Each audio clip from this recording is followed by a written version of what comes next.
guys, welcome back to my YouTube channel. I hope you guys are doing super duper well. Today we're doing a foundation review. I just thought about this foundation the other day. I went to an event, a Benefit Cosmetics event. I don't know if you guys know that they have a new foundation out. I didn't see much hype about this abroad, so I was quite surprised that they were coming up with a new foundation. Quick disclaimer before we get into this video, my nails are a mess, okay? I was picking at them last night, so because I knew I'm going to my technician today to sort them out. So after this video I'm going to the nail salon to sort out my nails. So I'm so sorry to be a beauty blogger and have shitty nails on camera. Yeah, so this is the Benefit Hello Happy Soft Glow Foundation, and I wanted to review it because it looks interesting.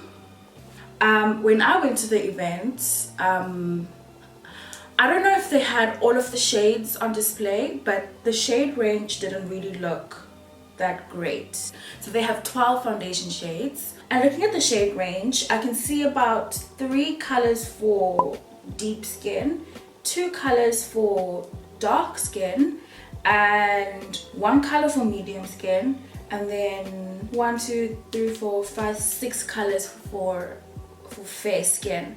But definitely more can be done on the shade range, but I think I'm here to just try and see the texture and what the texture and all of that is like. So at the event they matched us and they told me that this was my shade. Okay, out of all the shades that they have, I am the shade number 9.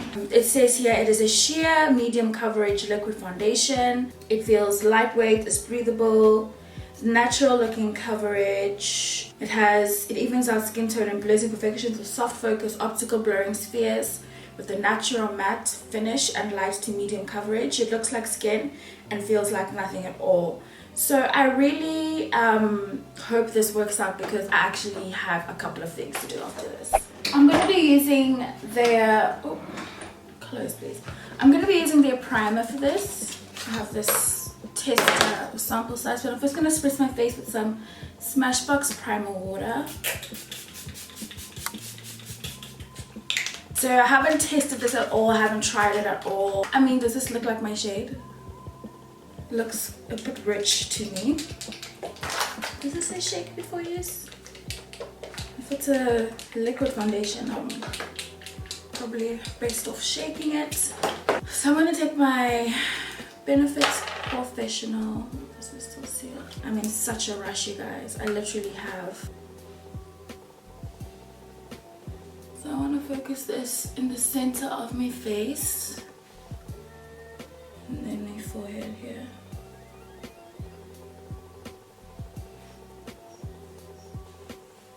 Because I need a bit more coverage, I'm using my Urban Decay Optical Illusion blurring brush, and I'm putting this on the back of my hand. So it's quite runny, this foundation. Just bringing it a little bit closer for you guys.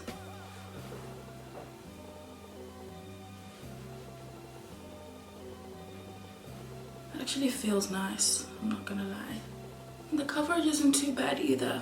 The shade match isn't bad as well. Okay, so to be quite honest with you guys, I'm not mad at this coverage at all. I'm really not mad at it at all. The color that's coming out and this color here, it's not the same thing.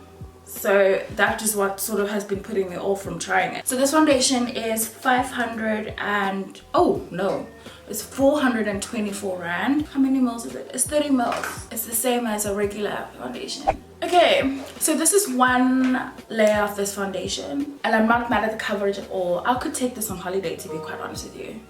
I just don't know if I can go without setting this foundation. I think it really needs to be set when I do my concealer and all that jazz, but I'm going to go in with more coverage right now because I want to see if it's buildable as well. I also like that the bottle is really small, so this can really fit into pretty much any sort of like travel bag if you are planning on traveling soon.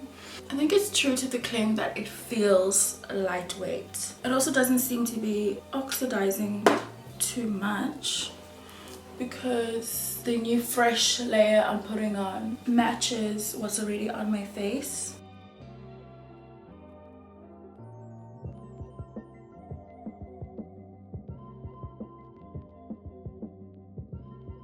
So there we have that. Because it was a she said sheer to medium coverage, I went and picked my Bobbi Brown Instant Full Cover Concealer just to back me up for more coverage, because I am going to an event, guys, and I need to look good. So this is a pretty full coverage concealer. I like to sort of balance out my foundation with my concealer. If my foundation is like super full coverage and, you know, it's thick, it doesn't feel lightweight, it feels quite heavy, I really like to go for my LA Girl Pro concealer. But if my foundations happen to be more on the light coverage side, then I like to go in with a more intense full coverage concealer.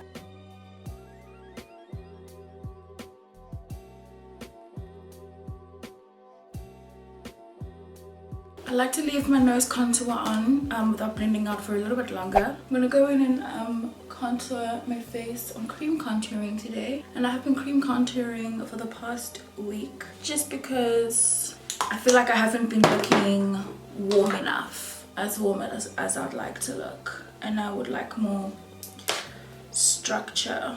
But it's a very like minimal cream contour because my emphasis still is on warming up the skin as opposed to just sculpting.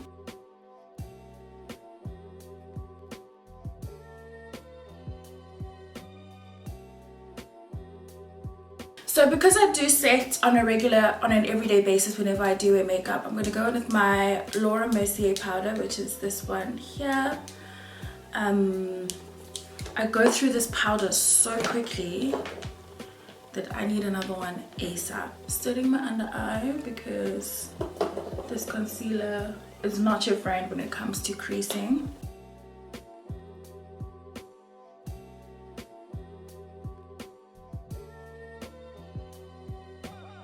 For the rest of my face, I'm going in with my Bobbi Brown Sheer Finish Pressed Powder. We're just gonna set the rest of the foundation.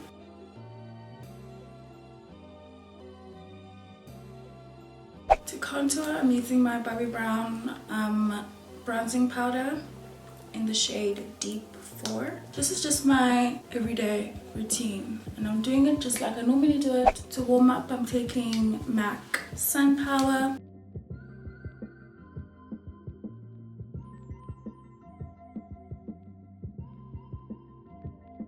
Thus, I'm going to leave this for now. I'm going to do a wear test, so I'm going to go out to this event, do my nails, whatever I need to do, and be back home so that I can do a check-in with you guys at the end of the day.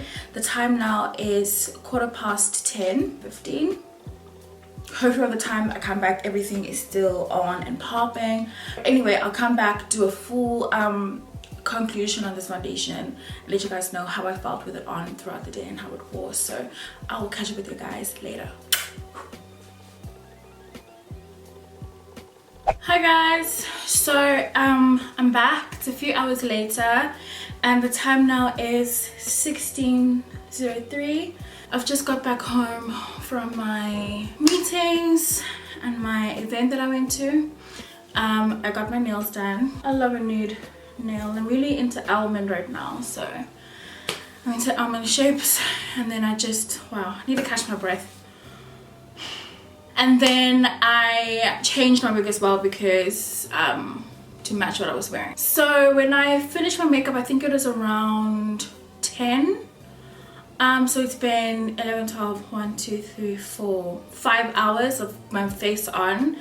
And this is how I look right now. So I've developed shine in my normal areas where I develop shine, which is my T-zone and especially around my nose area. I did have a pretty big lunch, so I did touch up my lipstick throughout the day, but I did not put powder. I did not retouch with powder, blotting paper, whatever the case may be. I've developed shine around my nose area, especially around here and around my forehead as well. So you can see there's definitely a lot of shine here. The foundation has separated on my chin. When I eat, my bottom lip, when I open my mouth, my lipstick transfers to my chin area. It's very noticeable when I wear like red lipstick, and I always have like red lipstick sitting here. So I'm a bit like, okay, the separation is happening on a pretty large area, but I definitely do see the color of my lip gloss and my lipstick on my chin area. But the separation is happening just a little bit further down as well, going down. So I think it's a combination of the two. But you know what, it's not, what I'm seeing right now is nothing that I'm not used to before. I really enjoyed wearing this foundation, and it really, and I didn't think about it again, honestly. I was only during the drive home, but I was like, oh shit, I'm doing a wear test, I need to check in with you guys. So I didn't feel like I had a cake face on, especially after I had set everything, because you can sort of feel when a foundation is going to slip and slide, and that makes you feel like you need to like set it imminently, and that's what I did. After that, I didn't worry about it again, and I feel that way about a couple of foundations, which make those foundations my go-to. What has surprised me about this foundation is that it is a medium buildable foundation. They say sheer to medium. I think that's obviously also dependent on how you apply your application process. My brush that I use to pack on product and give me a fuller coverage is this one here. It almost is like, no matter what foundation I use, as long as I use this brush, I will have the coverage that I want. So it's a combination of the tool that you use as well as, you know, the foundation that you use as well. On an everyday basis, I do tend to always carry my powder with me, my face powder, and have that in my bag in case I just want to dab, especially when I've eaten lunch. I dab my chin and around the sides of my nose as well. But I didn't want to do that today because I wanted you guys to see how this looks later on. So generally for me, I take off my makeup. I mean, I'm gonna edit this video now. I'm gonna be touching my face and doing what I normally do. So this might be my final check-in. Well, it's my only and final check-in. So it's 5 hours later. That's the wear test I'm giving you. I don't know if it said this would be a long wearing foundation. I'm not entirely sure, but because it hasn't claimed to be like super long wearing, I don't think there's a point in me having this on for like 18 hours. If you guys have used this foundation before, or you've even tried to go in store and try and get a shade match, let me know what the process was like, because I'm quite interested to see if more or less everyone sort of can find their shade. Our South African skin tones tend to be more warmish and golden, so a lot of the time I feel like brands just sort of bring the staple like color for black girls. You know how you go into a MAC store and everyone thinks that you're NC50. But anyway, I think I'll leave this video here. If you guys like this review, let me know in the comments section down below. Sound like a rabbit. Guys, thank you so much for watching. I hope you liked this video. Make sure to comment, like, and subscribe, and I'll see you next time. Bye.